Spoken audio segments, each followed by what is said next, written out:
Imagine holding a piece of American history right in your palm, a big bold $1 coin, minted the very first year the US struck the Ike Dollar. Picture the proud eagle soaring over the moon's surface, echoing humanity's giant leap to the stars. This isn't just pocket change, this is a slice of space-age ambition, Cold War-era hope, and civic pride rolled into one heavy, coppery silver disc. Today, we're exploring the 1971 Eisenhower dollar, its origin, its design, its story, and, if you're lucky, what it could be worth. Stick around, because this coin has more to say than its face value.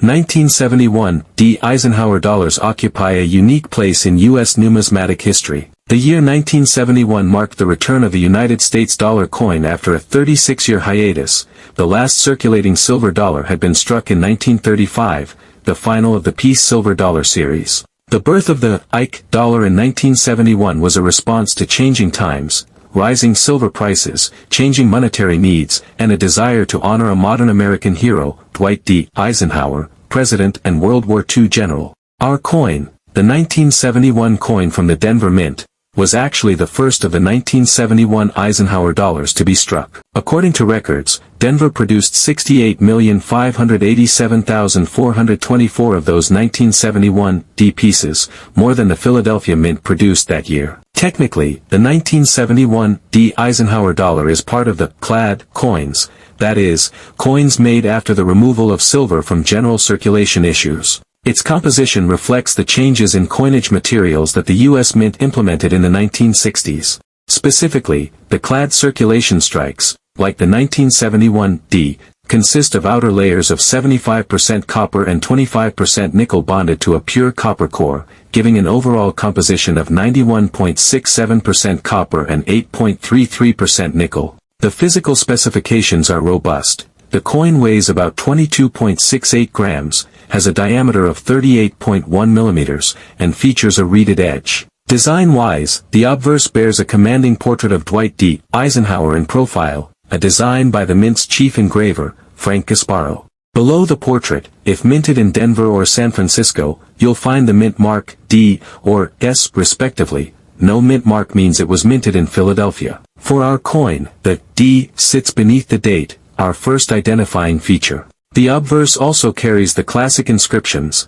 Liberty at the top, the date just below the bust, and the national motto, In God We Trust. Flip the coin, and the reverse reveals a powerful image, a stylized bald eagle, wings spread, landing on the moon's surface, clutching an olive branch in its talons. The design pays tribute to the first lunar landing of 1969, an iconic moment in American history. Around the edge, inscriptions read, United States of America, E pluribus unum, and $1. The reverse design is striking not only for its symbolism but also because it evokes the pride and aspirations of an era when spaceflight signified national achievement. Let's talk about condition, because condition makes all the difference for collectors. You specified fine condition. In numismatic terms, fine, often abbreviated as F12 or F15, generally means the coin shows modest wear. Major design elements remain clear, though high points, like Eisenhower's hair, cheek, the eagle's feathers, and the moon surface texture, will be flattened or worn. There might be light scratches, some metal loss on high parts, and luster will be mostly gone. On the reverse, fine condition could mean softer feather detail, and possibly some blending of moon crater detail. Despite those signs of wear, fine coins still hold interest among collectors, especially when they are from first production run dates such as 1971. Because the 1971 was the first of the series and had the highest mintage among the 1971 issues, even fine condition examples are worth more than face value, though they remain among the most common Ike dollars. So what about mintage numbers and the implied rarity, or lack thereof?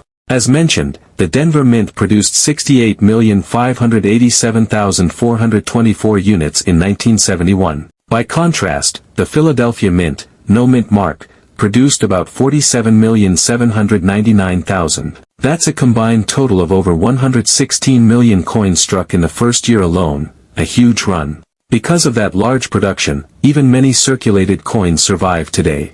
However, the abundance of available coins does not necessarily translate to high availability in high-grade condition. In fact, most circulating coins would have seen wear quickly and ended up relegated to piggy banks, coin rolls, or slot machines. Ike dollars were popular as casino change.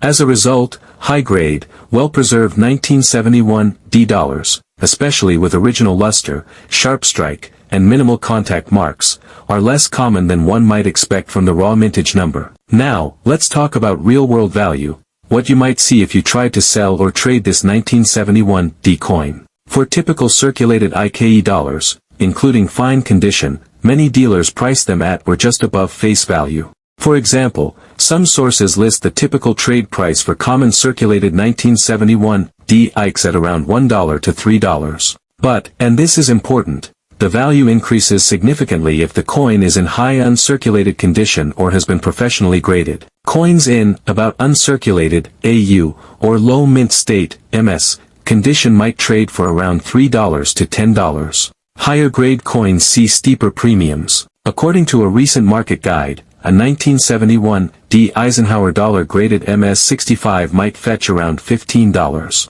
Coin week, meanwhile, exceptional high-grade examples, in MS-67, for example, have reached auction prices around $840, April 2023, certified by a major grading service, and as high as $900 in some recent sales. At the extreme end, according to a rare coin price compendium, ultra-rare specimens of $1,971 with special varieties or exceptional preservation have reportedly sold for 4 to 5-figure sums. Though most of those are proof coins or rare die variety issues, not standard 1971 D circulation strikes.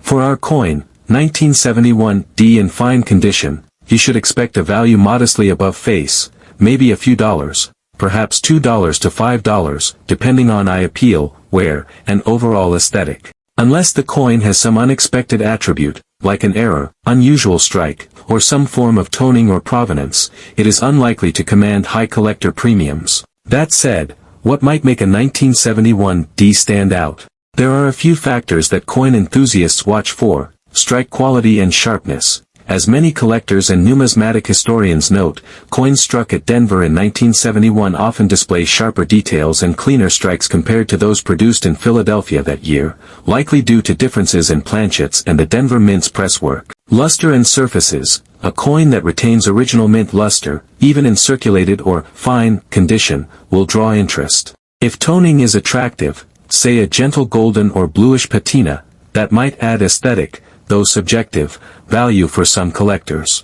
Errors, varieties, or unusual planchets, these are rare for the 1971 D-clad issue, but always worth checking. Known varieties, or anomalies, tend to appear more frequently on the silver-clad, S-mint, proofs or 1972 to 1978 issues, but a sharp-eyed collector should still examine the coin carefully. Eye appeal and market demand. Even a common coin can trade above baseline if demand rises among collectors who appreciate early Ike dollars, first-year issues, or U.S. historical coinage.